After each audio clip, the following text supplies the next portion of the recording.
All right. I told you if you have any questions about body language, just email them to me and I'd answer them. And you emailed them to me and I'm going to answer them. And if you have a question about body language, just email it to me at bodylanguagequestions@gmail.com and I'll get right on it. All right, here's the first one. Which is more dangerous, a sociopath or a psychopath? That's a good question. Now, keep in mind that the sociopath, the reason they get in trouble all the time is because they're violent. Psychopaths aren't always violent. Yeah, believe it or not, if you haven't heard that on here before. They're not always violent. And when they are, most of the time it's selective. So if I had to, if somebody came to me and said, hey, if you're going to have to deal with one of these two here, you got to spend a weekend or a week in an apartment with them. You get your own room, they get their own room. Who you got to deal with? And you can't leave the apartment. I'd say I'd choose a psychopath over the sociopath. That may sound crazy and strange to you, but if you're cool with a psychopath, they understand what's happening. They know they're the only ones in there with you. So they don't want to go to prison. So they don't want to get in trouble because they like being free and be able to do whatever they want to please themselves. Whereas the sociopath, they'll pop off because they approach the world from an emotional perspective. So if you make it mad, you're liable to get in trouble or get your hind end whipped. So I would say I would put my vote on the sociopath being more dangerous than the psychopath every time. So there's that. It's a good question. All right, here's the next one. And it's a video from Sophia.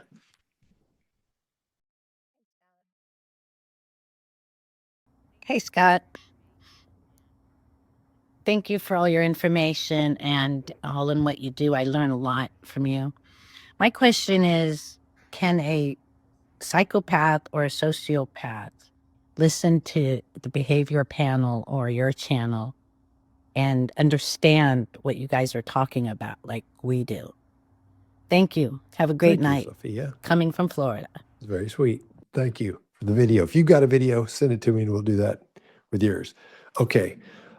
They can't understand what we're talking about. It won't help them. You know, it may in some instances because psychopaths don't understand fully the way the normal people act and approach life and behave. So they may see that and go, okay, I've got to start knocking this kind of behavior out and I'll put this behavior in place of that. They found out when they were trying to treat psychopaths, psychopathy and a social disorder, they found out the help they were trying to get them was just teach them how to be better psychopaths. I'm sure it helps them in some ways. I can't say it does. I would say, well, you know, can't do that. I got to be honest with you, because any information you give one of those to help them integrate, it's going to help them. So, but it's not just our stuff and my stuff. It's everybody's stuff. I mean, the internet's full of it, and so is, you know, YouTube's full of it. So, yeah, they're not just getting it from us and from me. They'll be getting it from all over the place as they try to integrate and try to learn about what's wrong with them. Although they don't see it as something wrong, they just see themselves as different and better than me and you, and they want to be able to live amongst us without being seen, you know, or without being found out. But thank you, Sophia. I appreciate that video. Can someone be slightly psychopathic? That is to say, is there a threshold that once crossed, you are deemed to be a psychopath, or are all psychopaths equally psychopathic? First off, you're born that way. You can have an accident that damages the parts of your brain, the amygdala, the parietal lobes, and the frontal lobe, and makes it so they don't connect properly. That's the simplest way I can always explain psychopathy from my point of view, because I'm not a neurologist. I'm not a doctor. To keep it from getting really technical and boring, I'll keep it right there. But yeah, there's a difference. It's look at it like a spectrum. You know, the autism spectrum. It's not like that, but it's on a spectrum of its own. Hi, Scott. Some people talk about successful psychopaths like CEOs or surgeons. What makes them able to channel their traits into careers instead of harmful behaviors? Well, there are a couple of theories about that, and the one that I lean on is they don't grow up in a violent situation, a violent family environment. So they don't see violence. They're not used to seeing it. So when they see something happen, they say, oh, that's the way I handle that. I handle it with violence, or I do this with violence. Whereas some on that spectrum we just talked about are worse than others, and they just are geared toward hurting things because they like the rush it gives them when they hurt someone, because they can't feel any emotion. And what they get a feeling from is that rush, that adrenaline rush from seeing something in pain or hurting something or destroying something, be it an animal, a person, those kind of things. Hello, Scott. Has a suspect ever referred to their behavior in an interrogation in a reflective sense? For example, oh dear, that must have sounded like fading facts. I was just wondering in my mind at the end of that sentence. Um, I haven't had that happen, no. I mean, in conversations, people say, oh, I guess you must think something because my arms are crossed. You must think this, or I did this, but never in an interrogation. I've never had that happen. No. But I can see why you'd ask that. It'd make it, so I may say that at some point, but no, I never have. Hi, Scott. Can a psychopath also be bipolar?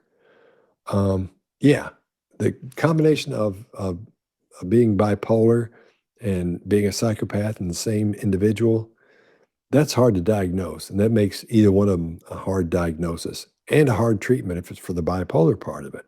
So I'm not a doctor, I'm not a psychiatrist or a psychologist. I'm just telling you the things that I've learned over the years from the studies and studying this, and from the doctors and psychologists and psychiatrists I've talked to about these kind of things. And that's why I can speak freely about this little portion right here and feel confident about it, because I've asked that question as well. So it can happen. It does happen. But when it does happen, it makes that diagnosis complicated, because there are so many things you got to go through to find out if they're a psychopath and if they are bipolar as well. So it can be a little bit of a mess. It takes a while, but you can figure it out. But yeah, that does happen. That does happen. Hi, Scott. What are the best body language books you would recommend? Okay, I have a list, and I get asked that question a lot. That's how I came up with my list that I think is important. So I'd say the first one, I should say my book, which is Understanding Body Language. I should say, oh, you should go get that. But there's one I would have somebody else read before I'd have them read mine. Joe Navarro's book called What Everybody is Saying. Really important. I think that's the best one. I think it's the best one for a person just want to know about body language. That's the one you get. Covers everything. It's really simple. He's a great writer, and he's good at it and good at explaining things, so you can understand them. So the next one would be by Robert D. Hare, Without Conscience, because that's about psychopaths and psychopathy, what it is, how it works.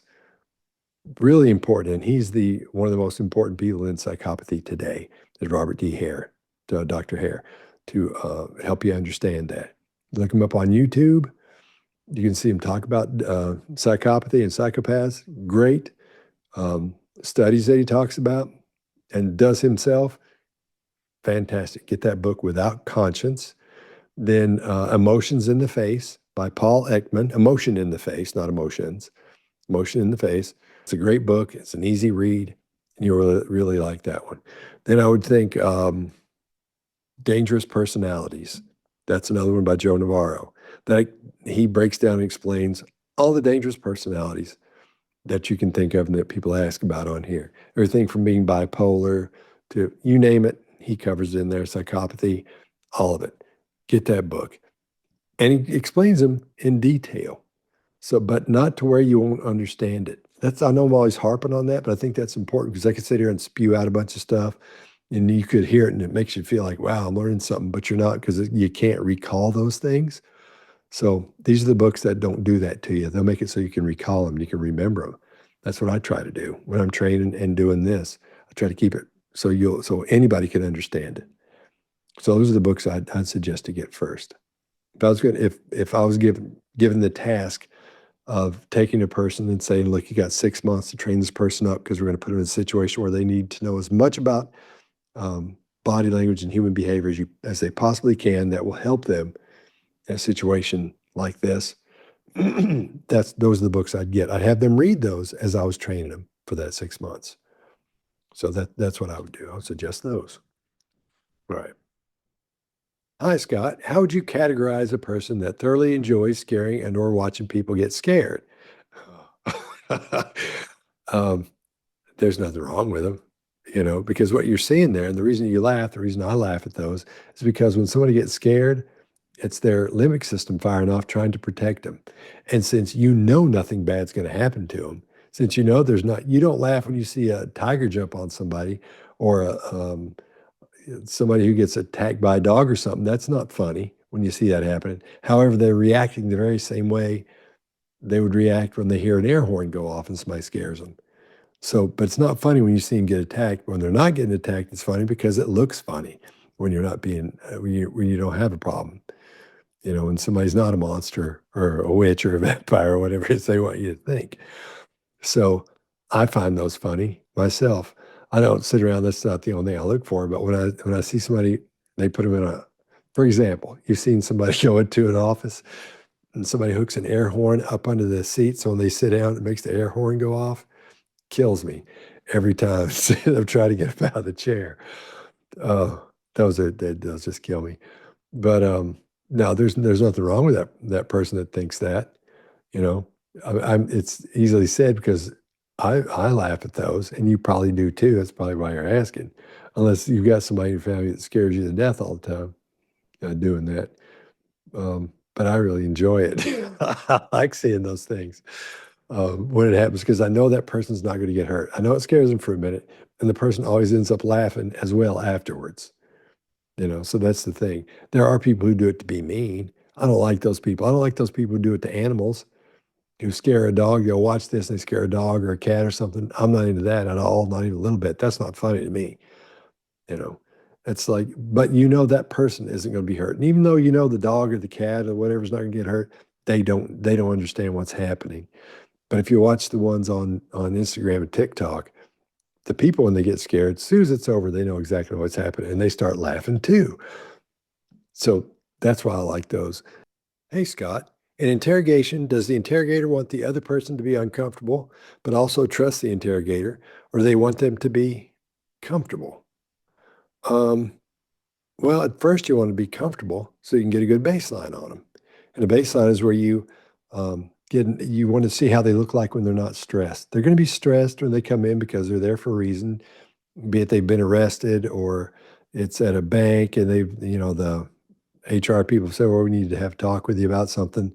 And somebody like me shows up, they don't know who I am or why I'm there. Or they'll say, we're missing something, something's happened, and we got to talk to a few people and see what's going on. So they're going to be nervous. But you have to make them comfortable at the beginning so you can see what they look like when they're as comfortable as they're going to be while they're in there. Because when you start adding stress by asking questions, then it's going to be then you're going to know what's going on. That'll give you a better idea of how they're reacting. So you'll know from a body language perspective how to continue your questioning. So at first you want to be comfortable, and it depends. Sometimes you want to be comfortable the whole time, and other times you don't want to be comfortable at all. So, or you may go from comfort to discomfort, as you ramp things up and start asking them questions because you may think you'll get that'll be a better outcome for you. And those are decisions you sort of have to make on the fly as you're going along. So it just really depends on what's going on. So you can go either way on that. So I hope that helps.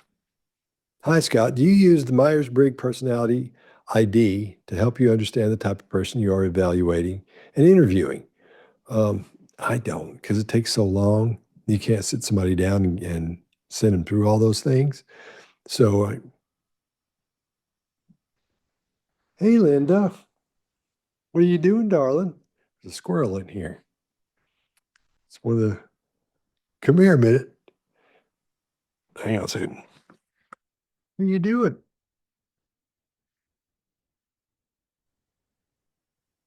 All right.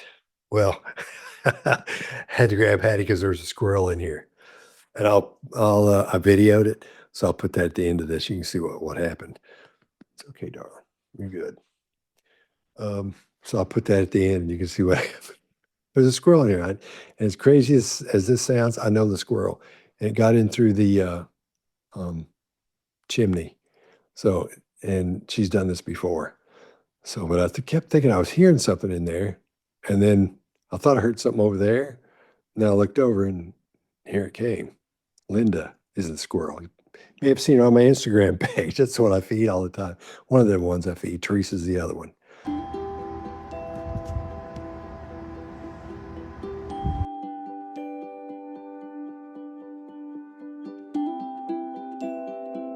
you go.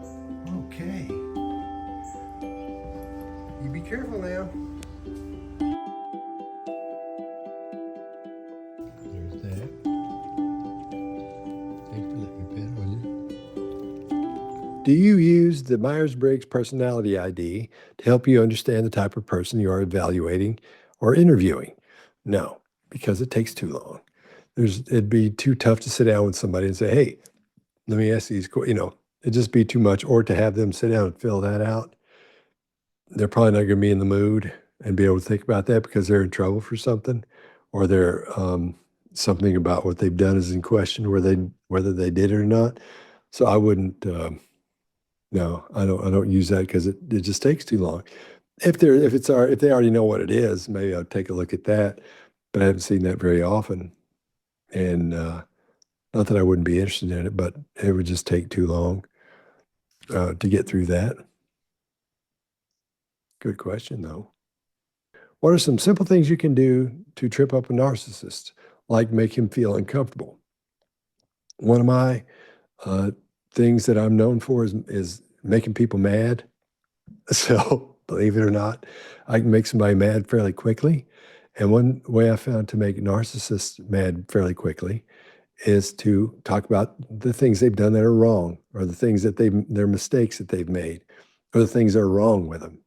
I don't start it like that, but when you start conversations about something they did that was wrong, or how they did it wrong, or something like that, that can trip one up. You start bringing in their things that aren't so great about them, be it looks, be the way they handle the situation, what they thought about something, why that's wrong, those types of things.